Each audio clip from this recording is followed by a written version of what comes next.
Hi students, ఈ ఈ class వీడియోలో నేను గ్రీన్ ఇంజనీరింగ్ సిస్టమ్ గురించి important topics and important questions అనేవి మీకు చెప్పడం జరుగుతుంది. అయితే ఈ వీడియో చేయడానికి కూడా ఒక స్టూడెంట్ రిక్వెస్ట్ మీద చేస్తున్నాను. ఇందులో previous JNTU question papers base చేసుకుని, అదేవిధంగా జేఎన్టీయూ సిలబస్ని బేస్ చేసుకొని ఈ టాపిక్స్ ఇంపార్టెంట్ క్వశ్చన్స్ కానీ టాపిక్స్ కానీ చెప్పడం జరుగుతుందండి. ఇందులో ఫస్ట్ యూనిట్కి వచ్చేసరికి solar energy and basics of renewables ఉంది. అయితే first of all green engineering system అంటే ఏంటో చూద్దాము. Green engineering system means designing and operating engineering technologies in a way that reduces pollution, saves energy, conserves natural resources, and protects the environment while still meeting human and industrial needs. అసలు green engineering system అంటే ఏంటి? మన ఈ green కాన్సెప్ట్ని engineering సిస్టమ్కి ఎందుకు link up చేశారు, దీని గురించి ఏంటి అనేది చూద్దాం. జనరల్గా మనకి మీరు చూసినట్లయితే మ్యారేజెస్ కానీ కొన్ని ఈవెంట్స్ ఎకో ఫ్రెండ్లీ కాన్సెప్ట్ని బేస్ చేసుకుని కండక్ట్ చేస్తున్నారు ఈ మధ్యకాలంలో. అయితే అసలు ఎకో ఫ్రెండ్లీ కాన్సెప్ట్ అనేది ఏంటి అంటే, మనకి ప్లాస్టిక్స్ ఏవైతే ఉన్నాయో ఇవి సాయిల్లో ఎక్కువగా అది డిజాల్వ్ అవ్వవు, కలవవు. ఓకేనా, చాలా సంవత్సరాలు పడుతుంది అన్నమాట అది అవ్వడానికి. దానివల్ల ఏంటి అంటే సాయిల్ అనేది పొల్యూట్ అయిపోతుంది, అవునా? సో ఏదైతే ఎకో ఫ్రెండ్లీ అంటే సాయిల్లో ఈజీగా డిజాల్వ్ అయిపోతుందో సో దాన్ని ఎకో ఫ్రెండ్లీ అంటాం. అలాగే ఎన్విరాన్మెంట్ పొల్యూట్, ఏదైనా ఆ ప్లాస్టిక్ కాల్చడం వల్ల మనకి ఎయిర్ పొల్యూషన్ అనేది అవుతుంది. అంటే డేంజరస్ గ్యాసెస్ అనేవి రిలీజ్ అవ్వడం జరుగుతుంది అన్నమాట వాటిని కాల్చడం వల్ల. సో ఎయిర్ పొల్యూట్ అవ్వకుండా ఉండడానికి ఈ ప్లాస్టిక్స్ కానీ హార్మ్ఫుల్ మెటీరియల్స్ ఏవైతే ఉన్నాయో, కొన్ని కాంపోజిట్ మెటీరియల్స్ ఏవైతే ఉంటాయో వాటిని అవాయిడ్ చేసి, మనకి అంటే మెయిన్గా ఏంటంటే వాటి వల్ల హార్మ్ఫుల్ గ్యాసెస్ అనేది రిలీజ్ అవుతాయి కనుక, ఓకేనా. సో వాటిని అవాయిడ్ చేసి ఎకో ఫ్రెండ్లీ కాన్సెప్ట్ అనేది తీసుకురావడం జరిగింది. అయితే ఇది మన ఇంజనీరింగ్ సిస్టమ్స్కి ఎలా అప్లై అవుతుంది అనేది ఈ సబ్జెక్ట్ యొక్క మెయిన్ కాన్సెప్ట్ అన్నమాట. ఇక్కడ మన ఇంజనీరింగ్ సిస్టమ్స్లో ఏవైతే డిజైనింగ్ చేస్తామో, అలాగే ఆపరేషన్స్ ఏవైతే చేస్తామో, సో అవన్నీ కూడా మనకి ఎన్విరాన్మెంట్కి అంటే డ్యామేజ్ కలిగించకుండా తగ్గించే విధంగా ఏదైతే చేస్తామో దాన్ని గ్రీన్ ఇంజనీరింగ్ సిస్టమ్స్ అని అంటాం. దీనివల్ల ఏమవుతుంది, రెడ్యూసెస్ పొల్యూషన్ అనేది తగ్గడం జరుగుతుంది, ఎనర్జీ అనేది సేవ్ అవుతుంది, అలాగే కన్జర్వ్స్ న్యాచురల్ రిసోర్సెస్ అన్నమాట. అంటే ప్రొటెక్ట్ చేసుకోవడానికి అవుతుంది, అలాగే ప్రొటెక్ట్స్ ద ఎన్విరాన్మెంట్. ఇవన్నీ చేస్తూనే మన అవసరతలు ఏవైతే ఉన్నాయో, అలాగే ఇండస్ట్రియల్ నీడ్స్ ఏవైతే ఉన్నాయో అవి నెరవేర్చుకోవడమే ఈ గ్రీన్ ఇంజనీరింగ్ సిస్టమ్స్ అన్నమాట, ఓకేనా. ఫర్ ఎగ్జాంపుల్ మనకి చూసినట్లయితే ఒక ట్యూబ్లైట్ 40 వాట్స్ ట్యూబ్లైట్ తీసుకున్నామే అనుకుందామండి. దీని ప్లేస్లో మనం ఒక 18 వాట్స్ ఎల్ఈడి బల్బ్ యూజ్ చేసామనుకో, దీనివల్ల ఏమవుతుంది అని అంటే ఇక్కడ మనకి దాదాపుగా 55% ఆఫ్ ఎనర్జీ అనేది సేవ్ అవుతుంది అన్నమాట, ఓకేనా. సో ఇక్కడ నెక్స్ట్ ఇంకో ఎగ్జాంపుల్ చెప్పుకోవాలి అని అంటే, మనకి IE3 మోటార్స్ అని ఉంటాయి. ఇవి ఎక్కువగా ఏంటంటే ఇండస్ట్రీలో యూజ్ చేస్తూ ఉంటాం అన్నమాట. అంటే ఎఫిషియెంట్ మోటార్స్ ఇవి. అయితే హ్మ్.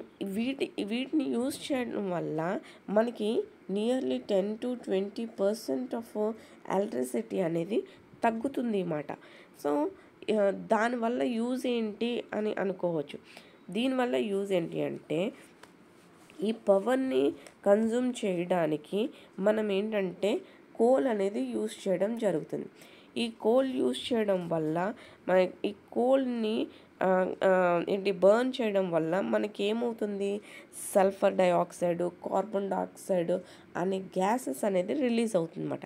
ఎప్పుడైతే ఈ టైప్ ఆఫ్ డిజైన్డ్ మోటార్స్ని మనం యూజ్ చేస్తున్నామో దాన్ని బర్న్ చేసే ఇది తగ్గుతుంది. అండ్ ఇక్కడ ఎలక్ట్రిసిటీ అనేది కూడా మనకి తగ్గుతుంది మాట. సో ఆ విధంగా ఎన్విరాన్మెంటల్ ఫ్రెండ్లీ మిషనరీస్ కానీ, ఎన్విరాన్మెంటల్ ఫ్రెండ్లీ సిస్టమ్స్ కానీ డెవలప్ చేయడం వల్ల మనకి ఎన్విరాన్మెంట్ని ప్రొటెక్ట్ చేస్తాం అన్నమాట. సో ఆ కాన్సెప్ట్ బేస్ చేసుకుని గ్రీన్ ఇంజనీరింగ్ సిస్టమ్స్ అని చెప్పడం జరుగుతుంది. నెక్స్ట్ వచ్చేసరికి మనకి ఇందులో renewable and non renewable energy resources అని ఉన్నాయి. ఇందులో నాన్ రెన్యూవబుల్ ఎనర్జీ అంటే ఆయిల్, కోలు, న్యూక్లియర్ అండ్ న్యాచురల్ గ్యాస్. ఇవేంటి అని అంటే వీటిని ఎందుకు మనం నాన్ రెన్యూవబుల్ సోర్సెస్ అని అన్నాము అని అంటే, ఇవి కొంతకాలం అయిన తర్వాత మనకి దొరకవు అన్నమాట. ఇవి ఎందుకు దొరకవు అని అంటే, ఇవి అయిపోతాయి. వాటికంటూ ఒక లిమిట్ అనేది ఉంటుంది. ఆ లిమిట్ మనం రీచ్ అయిపోయాము అని అంటే మనకి ఈ సోర్సెస్ అనేవి, ఈ ఎనర్జీ సోర్సెస్ అనేవి మనకి ఇంకా దొరకవు అన్నమాట. అర్థమవుతుందండి. అండ్ వీటి వల్ల వీటిని బర్న్ చేయడం వల్ల మనకి ఎనర్జీ వస్తుంది. ఎనర్జీ కంపేర్ టు ఇవి రెన్యూవబుల్ ఎనర్జీతో చూసుకుంటే వీటి యొక్క ఎఫిషియన్సీ ఎక్కువగానే ఉంటుంది. But at the same time మన ఎన్విరాన్మెంట్ని హార్మ్ చేసుకునే పరిస్థితి వస్తుంది. మన ఎన్విరాన్మెంట్ని డ్యామేజ్ చేసుకునే పరిస్థితి వస్తుందన్నమాట. సో అలాగే ఎయిర్ పొల్యూషన్ ఉంటుంది, వాటర్ పొల్యూషన్ ఉంటుంది, సాయిల్ పొల్యూషన్ కూడా ఉంటుంది ఈ సోర్సెస్ వల్ల. ఎందుకంటే హార్మ్ఫుల్ గ్యాసెస్ అనేవి బై ప్రొడక్ట్స్ వస్తూ ఉంటాయి కదా, దాని గురించి అన్నమాట. సో దానికోసం వీటి ప్లేస్లో మనకి రెన్యూవబుల్ ఎనర్జీ ఏంటంటే solar, hydro power, geothermal, wind and biomass అన్నమాట. ఇవి యూజ్ చేయడం వల్ల ఎనర్జీ, వీటి నుంచి ఎనర్జీ మనం యూజ్ చేయడం వల్ల మనకేంటంటే గ్యాసెస్ అనేవి రిలీజ్ అవ్వకుండా ఉంటే దానివల్ల మనం ఎన్విరాన్మెంట్ని ప్రొటెక్ట్ చేసుకోవడానికి అవుతుంది. నెక్స్ట్ వచ్చేసరికి ఇది ప్యానల్స్. ఇవి ఏంటి అని అంటే వీటిని సోలార్ ప్యానల్స్ అంటాం. ఎందుకంటే సోలార్ ఎనర్జీని అబ్జార్బ్ చేసుకునేవి, అలా కన్వర్ట్ చేసేవి అండ్ యూజ్ చేసే సిస్టమ్స్ కనుక వీటిని సోలార్ ప్యానల్స్ అంటాం. మెయిన్లీ ఇవి ఎందుకు డిజైన్ చేశాము అని అంటే సోలార్ ఎనర్జీని క్యాప్చర్ చేయడానికి, వాటిని ఎలక్ట్రికల్ ఎనర్జీకి కన్వర్ట్ చేయడానికి యూజ్ చేసే సిస్టమ్స్ అన్నమాట ఇవి. ఓకే. అండ్ ఇందులో బేసికల్గా 2 టైప్స్ ఉంటాయి, flat type and concentrated type. ఇవన్నీ కాన్సన్ట్రేటెడ్ టైప్ అని అంటాం, ఇది ఫ్లాట్ టైప్ అని. దీని యొక్క మెయిన్ కాన్సెప్ట్ ఏంటి అని అంటే, దీనికి ఈ ఫ్లాట్ ప్లేట్స్లో మనకి ఒక బ్లాక్ అబ్జర్వర్ ప్లేట్ అనేది ఉంటుంది. సో మనకి సన్ నుంచి వచ్చే రేస్ ఏవైతే ఉన్నాయో ఈ ప్లేట్ మీద పడతాయి. ఈ ప్లేట్ చుట్టూ కూడా మనకి కాపర్ లేదా అల్యూమినియం మెటీరియల్తో తయారు చేసిన ట్యూబ్స్ అనేవి ఉంటాయి. ఆ ట్యూబ్స్ వాటర్ లేదా ఎయిర్ మీడియం అనేది క్యారీ చేస్తుందన్నమాట. ఆ ఫ్లూయిడ్ అనేది ఈ హీట్ ఏదైతే అబ్జర్వ్ చేస్తుందో ఆ హీట్ సన్ నుంచి వచ్చే రేస్ నుంచి వచ్చే హీట్ ఏదైతే అబ్జర్వ్ చేస్తుందో ఈ ప్లేట్, దీని లోపల ఉండే ఈ ఫ్లూయిడ్ మీడియం, అదే కాపర్ ట్యూబ్స్ అన్నా కదా, ఆ ట్యూబ్స్లో ఉండే ఫ్లూయిడ్ మీడియం అనేది హీట్ అవ్వడం జరుగుతుంది. అది మనకి తర్వాత స్టోరేజ్ ట్యాంక్లో మనం స్టోరేజ్ చేసుకుని యూజ్ చేసుకోవడానికి అవుతుంది. దీన్నే వోల్టాయిక్ సిస్టమ్ అని కూడా అంటాం. పీవీ సిస్టమ్స్ అని కూడా వస్తుంది క్వశ్చన్, చూసుకోండి. అండ్ దీన్ని మనం సోలార్ వాటర్ హీటర్స్ కింద, సోలార్ ఎయిర్ హీటర్స్ కింద, అలాగే డ్రయర్స్ కింద కూడా ఇవి యూజ్ చేయడం జరుగుతుంది. ఇది nearly 60 to 70 degrees centigrades heat అనేది ప్రొడ్యూస్ చేస్తుంది అన్నమాట. వేరేస్ మనకి కాన్సన్ట్రేటెడ్ టైప్ చూసుకున్నట్లయితే ఇది ఏంటంటే ఒక మిర్రర్ లేదా లెన్స్ యూజ్ చేసి ఒక పాయింట్ లేదా ఒక లైన్ కానీ ఒక పాయింట్ మీద సన్లైట్ని రిఫ్లెక్ట్ అయ్యేలాగా, రిఫ్లెక్ట్ కాదు అంటే క్యాప్చర్ అయ్యేలాగా చేస్తుంది అన్నమాట. సో ఆ లైన్ లేదా ఆ పర్టికులర్ పాయింట్ మిర్రర్స్ ద్వారా, లెన్స్ ద్వారా అట్రాక్ట్ చేయడం వల్ల మనకు భూతద్దం, సింపుల్ ఎగ్జాంపుల్ భూతద్దం అన్నమాట. అక్కడ మనం లెన్స్ యూస్ చేసి ఒకే పాయింట్లో హీట్ అనేది ప్రొడ్యూస్ చేయడం జరుగుతుంది. దీనివల్ల మనకి హై టెంపరేచర్ ఆఫ్ హీట్ అనేది క్యాప్చర్ అవ్వడం జరుగుతుంది. Nearly 200 to 1000 degrees centigrades heat అనేది ప్రొడ్యూస్ అవుతుంది. ఇందులో పారాబోలిక్ టైప్ ఉంది, సోలార్ డిష్ టైప్ ఉంది, టవర్ టైపు, అలాగే ఫ్రెస్నెల్ కలెక్టర్స్ కూడా ఉంటాయన్నమాట. వీటిలో అదే కాన్సన్ట్రేటెడ్ టైప్లో ఇవన్నీ ఈ టైప్స్ ఉంటాయి అన్నమాట. ఇవి ఎక్కువగా మనం ఏ విధంగా యూజ్ చేస్తా అంటే సోలార్ కుక్కర్స్ కింద, అలాగే లార్జ్ సోలార్ పవర్ ప్లాంట్స్కి, అలాగే ఇండస్ట్రియల్ యూజెస్కి మనం దీన్ని యూజ్ చేస్తాం. దీనిలో మనకి ఇంపార్టెంట్ క్వశ్చన్స్ ఇవ్వండి, మీరు వీడియో పాజ్ చేసి మీరు నోట్ చేసుకుని లేదా చదువుకోవచ్చు. నెక్స్ట్ వచ్చేసరికి సెకండ్ యూనిట్లో మనకి విండ్, టైడల్, జియోథర్మల్ అండ్ బయోమాస్ ఈ టాపిక్స్ అనేవి ఉన్నాయండి. ఇందులో ఒక్కొక్కటి నేను బ్రీఫ్గా ఎక్స్ప్లెయిన్ చేయడం జరుగుతుంది. Okay, first of all wind. So wind use చేసుకొని మనం ఎనర్జీని విండ్ ఎనర్జీని ఏ విధంగా మనం క్యాప్చర్ చేసుకుంటాం, దానికోసం డిజైన్ చేసిన సిస్టమే ఇది. ఓకేనా. దీని మెయిన్ కాన్సెప్ట్ ఏంటంటే ఈ టర్బైన్ ఉన్నది కదా, విండ్ టర్బైన్ లేదా విండ్ మిల్ అని కూడా వస్తుందండి వర్డింగ్ క్వశ్చన్స్లో. విండ్ మిల్ అన్న ఇందులో వెర్టికల్ అండ్ హారిజంటల్ టైప్ ఉంటాయి. హారిజంటల్ విండ్ మిల్స్ లేదా వెర్టికల్ విండ్ మిల్స్ అంటారు. అదన్నా ఇదన్నా ఒకటే. ఓకేనా. మెయిన్ కాన్సెప్ట్ ఏంటంటే కెనెటిక్ ఎనర్జీని కాస్త ఎలక్ట్రిక్ ఎనర్జీ కింద కన్వర్ట్ చేస్తుంది అన్నమాట. ఇక్కడ ఈ వెర్టికల్ విండ్ బ్లేడ్స్ ఏవైతే ఉన్నాయో ఇవి ఈ సెంటర్లో పాయింట్ ఉంది కదండి, దాన్ని హబ్ అంటన్నమాట. ఈ హబ్ మీద ఒక సర్టెన్ యాంగిల్లో విండ్ బ్లేడ్స్ అనేవి ఇన్స్టాల్ అయి ఉంటాయి అన్నమాట ఈ విధంగా. ఓకేనా. ఈ హబ్ ఏదైతే ఉందో అది షాఫ్ట్ మీద ఫిక్స్ అయ్యి ఉంటుంది. సో వన్ సైడ్ ఇది షాఫ్ట్ మీద ఫిక్స్ అయితే అనదర్ సైడ్ మనకి జనరేటర్ అనేది ఉంటుంది అన్నమాట. ఓకేనా. లేదా గేర్ బాక్స్ అన్న కొన్ని వాటిలో ఉంటుంది, కొన్ని వాటిలో డైరెక్ట్గా జనరేటర్ కన్నా ఫిక్స్ చేయడం జరుగుతుంది. జనరేటర్ నుంచి మనకి పవర్ అనేది గ్రిడ్స్ ద్వారా పవర్ ప్లాంట్కి వెళ్ళిపోతూ ఉంటుంది. ఇది జనరేటర్స్ మన మెయిన్ యూజ్ ఏంటి అని అంటే మెకానికల్ ఎనర్జీ కాస్త ఎలక్ట్రికల్ ఎనర్జీకి కన్వర్ట్ చేస్తుంది అన్నమాట. సో ఈ జనరేటర్ అనేది ఎలక్ట్రిసిటీని ప్రొడ్యూస్ చేయడం జరుగుతుంది. అర్థమవుతుందా. సో దీని యొక్క ఇన్స్టాలేషన్ ప్రాసెస్ అనేది ఈ విధంగా ఉంటుందండి. అయితే ఈ రొటేటింగ్ బ్లేడ్స్ ఏవైతే ఉన్నాయో అంటే విండ్ అనేది ఎంత స్పీడ్లో వస్తుందో దాన్ని బట్టి ఇవి తిరగడం స్టార్ట్ అవుతాయి అన్నమాట. ఇవి తిరిగిన తర్వాత ఈ షాఫ్ట్ ద్వారా మనకి జనరేటర్కి ఫిక్స్ చేయడం వల్ల జనరేటర్ రొటేట్ అవుతుంది అండ్ అక్కడి నుంచి మనకి ఎలక్ట్రిసిటీ అనేది ప్రొడ్యూస్ అవుతుంది. ఇందులో 2 టైప్స్ అన్నాను కదండి, ఒకటి horizontal and another one is vertical. So రెండిట్లకి డిఫరెన్స్ మెయిన్గా ఏంటి అని అంటే హారిజంటల్లో మనకి రోటరీ షాఫ్ట్ ఏదైతే ఉందో అది మనకి ఈ విండ్ డైరెక్షన్కి ప్యారలల్గా ఉంటుంది అన్నమాట. అండ్ వర్టికల్లో అయితే పెర్పెండిక్యులర్గా ఉంటుంది. అలాగే ఈ హారిజంటల్ షాఫ్ట్ ఏదైతే ఉందో దాని మీద ఉన్న బ్లేడ్స్ కూడా విండ్కి ప్యారలల్గా ఉంటాయి అండ్ వర్టికల్లో వచ్చేసరికి పర్పెండిక్యులర్గా ఉంటాయి.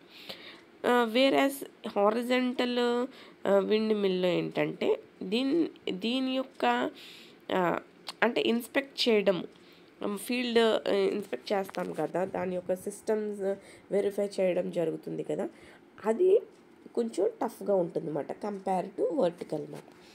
అలాగే ఈ హారిజంటల్ ఇది యాక్చువల్లీ ఇక్కడ కనిపిస్తుంది అయితే వర్టికల్ అండి. సో ఈ హారిజంటల్ విండ్ మిల్స్లో ఏంటంటే పవర్ అనేది ఎక్కువ ఎక్స్ట్రాక్ట్ అవుతుంది కంపేర్ టు వర్టికల్తో చూసుకున్నట్లయితే. అలాగే హారిజంటల్లో ఎఫిషియన్సీ కూడా ఎక్కువగా ఉంటుంది, వర్టికల్లో తక్కువ ఉంటుంది అన్నమాట. అలాగే ఈ హారిజంటల్ది ఎప్పుడు ఆపరేట్ అంటే ఒక మోడరేట్ విండ్ స్పీడ్స్ ఉన్నప్పుడే ఇది ఆపరేట్ అవుతుంది అన్నమాట. వేరే వర్టికల్లో చూసుకున్నట్లయితే తక్కువ విండ్ స్పీడ్ ఉన్నా సరే వర్టికల్ అనేది ఆపరేట్ అవుతుంది అన్నమాట. ఓకేనా, ఇది మెయిన్ డిఫరెన్స్ అండి. నెక్స్ట్ వచ్చేసరికి టైడల్ టర్బైన్స్. ఈ టైడల్ టర్బైన్స్లో ఏంటంటే మనకి వేవ్స్ ఉంటాయి కదా, దాన్ని కరెంట్ అంటాము. అయితే ఈ వేవ్స్ మనకి ఏంటంటే నైట్ అయితే సీ అనేది వెనక్కి వెళ్తుందండి, మార్నింగ్ అయితే సీ అనేది ముందుకు వస్తుంది. ఓకేనా, సో దాన్ని బట్టి ఈ కరెంట్స్ అనేవి ప్రొడ్యూస్ అవ్వడం జరుగుతుంది అన్నమాట. సో ఏవైతే ఇవి ఉన్నాయో అంటే మనకి ఈ టర్బైన్ అనేది వేవ్స్ ప్రకారంగా మూవ్ అవుతుంటుంది, అప్వర్డ్ అండ్ డౌన్వర్డ్ డైరెక్షన్ ఇట్లా మూవ్ అవుతుంది. ఇక్కడ మనకి టర్బైన్ బ్లేడ్స్ అనేవి ఉంటాయి అన్నమాట. ఎప్పుడైతే దీన్ని సీ బెడ్ అంటామో, ఎప్పుడైతే కరెంట్స్ అనేవి ప్రొడ్యూస్ అవుతాయో అప్పుడు మనకి ఈ టర్బైన్ బ్లేడ్స్ అనేవి రొటేట్ అవ్వడం జరుగుతాయి అన్నమాట. ఓకేనా, సో మనకి ఇక్కడ సెంట్రల్లో షాఫ్ట్ అనేది ఉంటుంది. సెంట్రల్ షాఫ్ట్ అనేది మీకు ఆల్రెడీ దీని యొక్క మెకానిజం ఇది చెప్పాను కదా, బ్లేడ్స్ అనేవి హబ్కి అటాచ్ అయి ఉంటుంది. హబ్ అనేది రోటరీ షాఫ్ట్ మీద ప్లేస్ అయి ఉంటుంది. ఈ రోటరీ షాఫ్ట్ అనేది గేర్ బాక్స్కి కనెక్ట్ అయ్యి లేదా జనరేటర్స్ కొన్నాటికి అయితే డైరెక్ట్గా జనరేటర్స్కి కనెక్ట్ అయి ఉంటుంది. ఓకేనా, సో ఈ విధంగా ఉంటుంది. ఇది కూడా ఈ ఇది టర్బైన్ బ్లేడ్స్ కదండి, ఇది సెంట్రల్ షాఫ్ట్కి కనెక్ట్ అయ్యి ఉంటుంది. దీన్ని బట్టి మనకి పవర్ అనేది జనరేట్ అవ్వడం జరుగుతుంది అన్నమాట. ఓకేనా, నెక్స్ట్ వచ్చేసరికి థర్మల్ పవర్ ప్లాంట్స్ అండి. ఇది ఏంటి అంటే మనకి దీన్ని జియోథర్మల్ ఎనర్జీ అని అంటాము. అంటే మనకి ఈ లోపల అంటే కొన్ని ఇది ఇక్కడ చూసారు కదా టెక్టోనిక్ ప్లేట్స్ అని అంటాం కదా, ఇవి ఏంటి అని అంటే ఇక్కడ వీటిలో అది స్టోను ఇప్పుడు లావా ఉంటుంది కదండి, కొన్ని ప్లేసెస్లో మనకి లావా అనేది పొంగుతూ ఉంటుంది కదా, అది లోపల ఏంటంటే వాటిని టెక్టోనిక్ ప్లేట్స్ అని అంటమాట. అక్కడ స్టోనే కంప్లీట్గా ఒక లిక్విడ్ స్టేట్లోకి అయిపోతుంది అన్నమాట. అవంతా స్టోనే, కాకపోతే దాన్ని మ్యాగ్మా అని అంటమాట.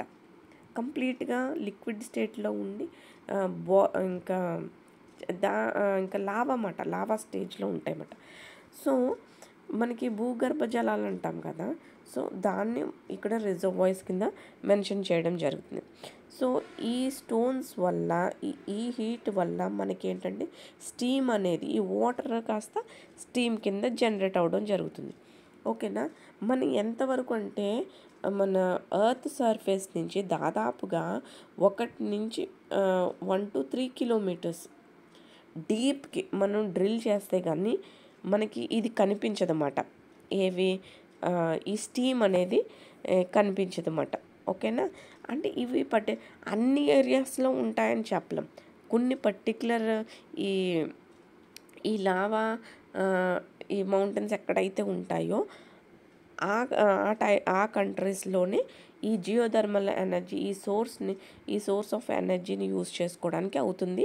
అండ్ ప్లాంట్ ఇన్స్టాలేషన్ కూడా ఆ ఏరియాస్లోనే జరుగుతుంది. ఎక్కడ పడితే అక్కడ మనం తవ్విసి చేస్తే మనకు రాదు. ఓకేనా, కొన్ని ఏరియాస్లోనే కొన్ని కంట్రీస్లోనే ఇది అవైలబుల్గా ఉంటుంది అన్నమాట, జరుగుతుంది.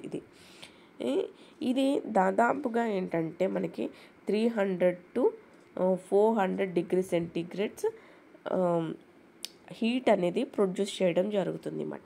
ఈ హీట్ అనేది ఈ టర్బైన్స్ ఉంటాయి కదా, స్టీమ్ టర్బైన్స్కి పంపించడం జరుగుతుంది.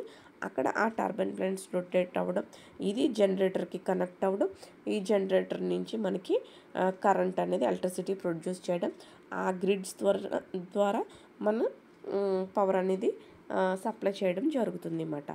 అండ్ ఇది ఇలాగ పంపించిన తర్వాత రిమైనింగ్ ఏదైతే స్టీమ్ ఉంటుందో దాన్ని మళ్ళీ కూలింగ్ టవర్స్కి సెండ్ చేసి అక్కడ కూల్ చేసి ఆ వాటర్ని మళ్ళీ మనం డీప్ వాటర్స్కి, గ్రౌండ్ వాటర్స్కి సెండ్ చేయడం జరుగుతుంది అన్నమాట. ఇదేంటి క్లోజ్డ్ లూప్ కింద ఇలా సర్కిల్ కింద చేయడం జరుగుతూ ఉంటుంది అన్నమాట. సో ఇది మనకి జియోథర్మల్ ఎనర్జీ.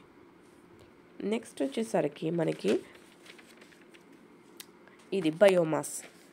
సో ఓకే, బయోమాస్కి వచ్చేసరికి మనకి ఇందులో 2 types ఆఫ్ బయోమాసెస్ ఉంటాయండి. ఒకటి డ్రై బయోమాస్ అంటాము, దీన్ని డ్రై బయోమాస్ అంటాము. అండ్ నెక్స్ట్ వచ్చేసరికి వెట్ బయోమాస్ అని అంటామన్నమాట. సో ఈ డ్రై బయోమాస్ ఏవైతే ఉన్నాయో దాన్ని మనం హార్డ్ డిగ్రేడబుల్ బయోమాస్ అని కూడా అంటాము. ఓకేనా. అండ్ సెకండ్ వచ్చేసరికి దీన్ని డిగ్రేడబుల్ అంటే సాఫ్ట్ డిగ్రేడబుల్ బయోమాస్ అని కూడా అంటామన్నమాట.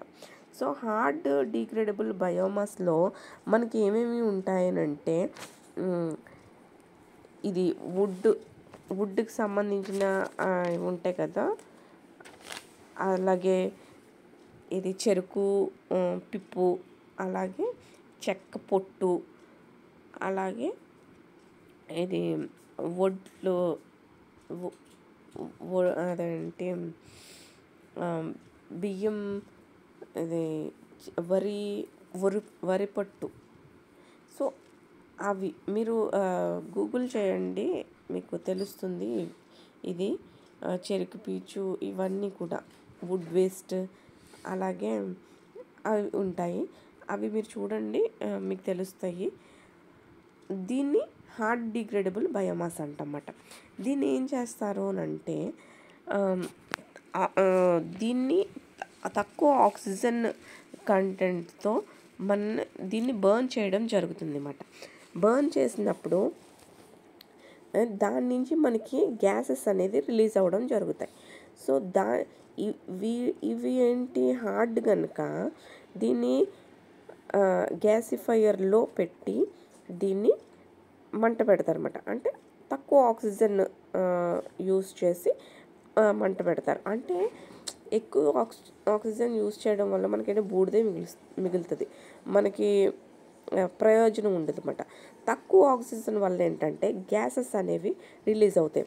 అంటే మీథేన్, CH4 అంటాము, అలాగే carbon monoxide CO and hydrogen H2.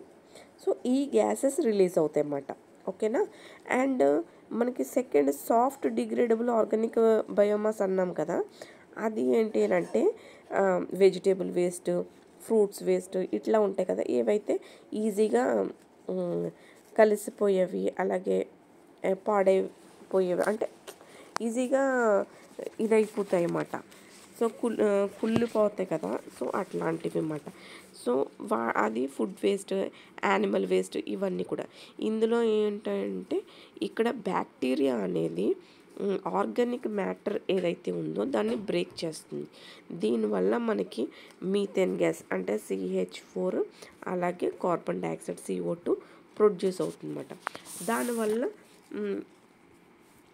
దీనివల్ల ఇదేం చేస్తుంది, మనకి గ్యాస్ ఇంజిన్ని రన్ చేయడంలో ఇది యూజ్ అవుతుంది అన్నమాట. ఈ గ్యాస్ని యూజ్ చేసుకొని మనం ఎలక్ట్రిసిటీ అనేది మనం రన్ చేయడం జరుగుతుంది అన్నమాట. ఓకేనా. సో ఈ ఎనర్జీని ఏ విధంగా యూజ్ చేసుకుంటాం, హీటింగ్ పర్పస్ యూజ్ చేస్తాం, అలాగే గ్యాస్ ప్రొడ్యూస్ చేసుకుని గ్యాస్ ఇంజిన్ని రన్ చేస్తాము, అలాగే బయోఫ్యూయల్స్ కింద యూజ్ చేస్తాం, అలాగే ఎలక్ట్రిసిటీ కూడా యూజ్ చేసుకోవడం జరుగుతుంది అన్నమాట.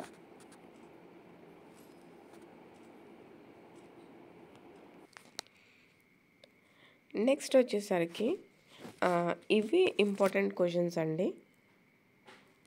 ఇందులో మనకి 3 క్వశ్చన్స్ ఇచ్చాను, అందులో టాపిక్స్ ఉన్నాయి. ఇవి చూసుకుంటే మీరు ఎగ్జామినేషన్లో ఈజీ అవుతుంది. నెక్స్ట్ వచ్చేసరికి యూనిట్ 3లో మనకి ఉండే కాన్సెప్ట్స్ ఏంటి, energy conversion, storage and thermal systems అన్నమాట.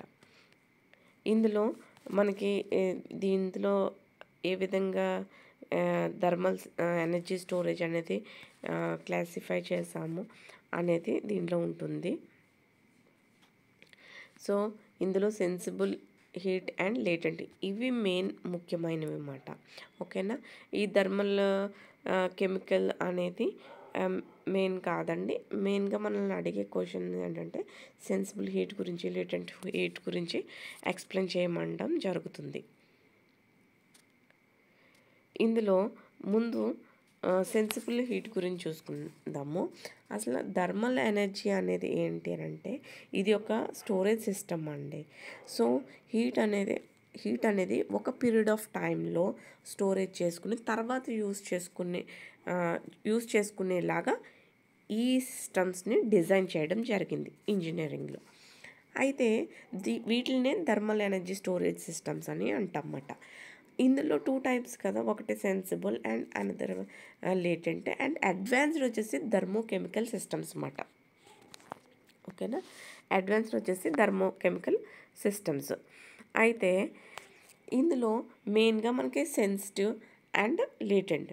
ఈ సెన్సిబుల్ హీట్ ఏంటి అని అంటే ఇవి మనకి టెంపరేచర్ అనేది వీటి యూజ్ చేసే మీడియం మెటీరియల్స్ ఏవైతే ఉన్నాయో వాటి యొక్క టెంపరేచర్ అనేది చేంజ్ అవుతుంది, కానీ ఫేజ్ అనేది చేంజ్ అవ్వదు అన్నమాట.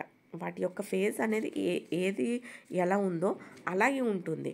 అయితే వాటి యొక్క టెంపరేచర్ అనేది చేంజ్ అవుతుంది. అంటే హీట్ అనేది యాడ్ అయ్యిందనుకోండి, అప్పుడు టెంపరేచర్ అనేది ఇంక్రీజ్ అవుతుంది అన్నమాట. హీట్ రిమూవ్ చేస్తామనుకో టెంపరేచర్ అనేది తగ్గుతుంది అన్నమాట. కానీ మెటీరియల్ అనేది అదే వాటి యూజ్ చేసే మీడియం ఏదైతే ఉందో అది సేమ్ ఫిజికల్ స్టేట్లో ఉంటుంది అన్నమాట. ఫర్ ఎగ్జాంపుల్ మీడియమ్స్ మనం ఏం యూజ్ చేస్తాము అంటే water, rocks, sand, oil, concrete, molten salts ఇవన్నీ కూడా ఈ సెన్సిబుల్ హీట్ సిస్టమ్కి ఏవైతే యూజ్ చేస్తామో ఆ మీడియమ్స్ అన్నమాట. ఓకేనా. అండ్ దీనికి బెస్ట్ ఎగ్జాంపుల్ చెప్పాలి అని అంటే for example morning solar energy అనేది అవైలబుల్గా ఉంటుంది కదండి. సన్ ద్వారా హీట్ అనేది మనం వాటర్ ట్యాంకర్స్ని సోలార్ ప్యానల్స్ యూజ్ చేసి హీట్ చేసుకున్నాం అనుకోండి. అయితే అక్కడ మీడియం ఏంటి అంటే వాటర్. ఓకేనా. సో సన్ మార్నింగ్ వచ్చినప్పుడు ఆ ప్యానల్స్ ద్వారా మనం వాటర్ అనేది హీట్ చేసుకున్నాము, దాన్ని స్టోరేజ్ చేసుకున్నాము.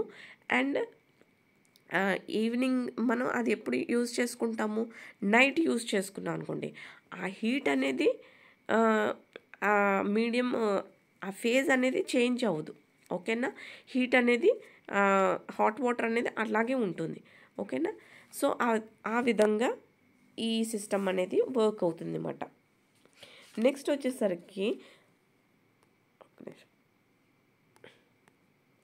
వచ్చేసరికి మనకి లేటెంట్ హీట్లో మనకి మెటీరియల్ ఫేజ్ అనేది చేంజ్ అవుతుంది అన్నమాట. ఫేజ్ ఎలా చేంజ్ అవుతుంది అని అంటే, ఇప్పుడు సాలిడ్లో ఉన్నది కాస్త లిక్విడ్లోకి, అలా లిక్విడ్లో ఉన్నది వేపర్లోకి చేంజ్ అవుతుందన్నమాట. ఓకేనా. అయితే ఇక్కడ ఇది ఎనర్జీ స్టోర్ చేసుకుంటుంది. ఎలాగా? By the material changing it's phase మాట. మెటీరియల్ యొక్క ఫేజ్ చేంజింగ్ ద్వారా, అంటే చెప్పాను కదా, సాలిడ్ టు లిక్విడ్, అలాగే లిక్విడ్ టు వేపర్, దీన్ని ఫేజ్ చేంజింగ్ మెటీరియల్ అంటాం, పీసీఎం అంటమాట.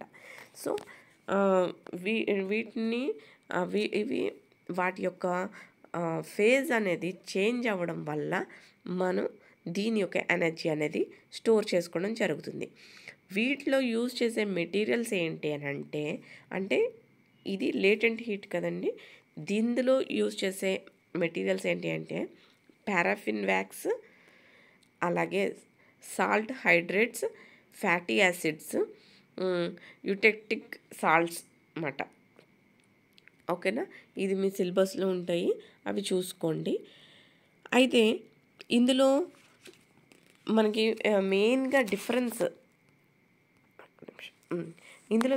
మనం డిఫరెన్స్ ఏం చూడాలి అని అంటే, మనకి సెన్సిబుల్ హీట్ ఏదైతే ఉందో అందులో ఫేజ్ చేంజింగ్ అనేది ఉండదండి. సో లేటెంట్ హీట్లో ఫేజ్ చేంజింగ్ అనేది ఉంటుంది. అలాగే టెంపరేచర్ అనేది సెన్సిబుల్ హీట్లో టెంపరేచర్ చేంజింగ్ అనేది ఉంటుంది అన్నమాట. వేరే లేటెంట్ హీట్లో టెంపరేచర్ చేంజ్ అనేది ఉండదు. చెప్పాను కదా, టెంపరేచర్ హీట్ ఉన్నప్పుడు టెంపరేచర్ ఉంటుంది, హీట్ లేనప్పుడు టెంపరేచర్ ఉండదు అని చెప్పేసి అన్నాను కదా ఇందాక సెన్సిబుల్ హీట్లో, అది. సో ఎనర్జీ డెన్సిటీ గురించి చూసుకున్నట్లయితే సెన్సిబుల్ హీట్లో తక్కువ ఉంటుంది, వేరే లేటెంట్ హీట్లో ఎక్కువ ఉంటుంది అన్నమాట. వేరే వాల్యూమ్ విషయానికి వచ్చేసరికి మనకి సెన్సిబుల్ హీట్లో ఏంటంటే వాల్యూమ్ అనేది ఎక్కువగా ఉండాలి. ఓకేనా. వేరే లేటెంట్ హీట్లో మనకి తక్కువ వాల్యూమ్ ఉన్న మనకి ఎక్కువ ఎఫిషియన్సీ ఉంటుంది అన్నమాట.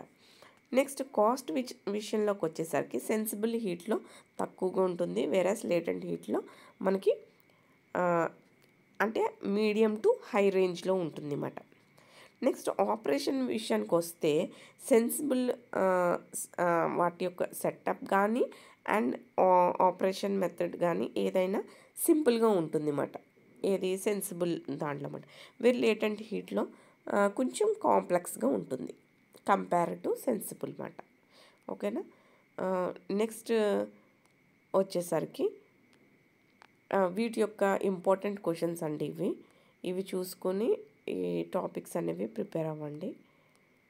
నెక్స్ట్ వచ్చేసరికి fourth unit, fifth unit and sixth unit, ఈ 3 యూనిట్స్ నేను నెక్స్ట్ వీడియోలో కవర్ చేస్తాను. ఓకేనా. Thank you.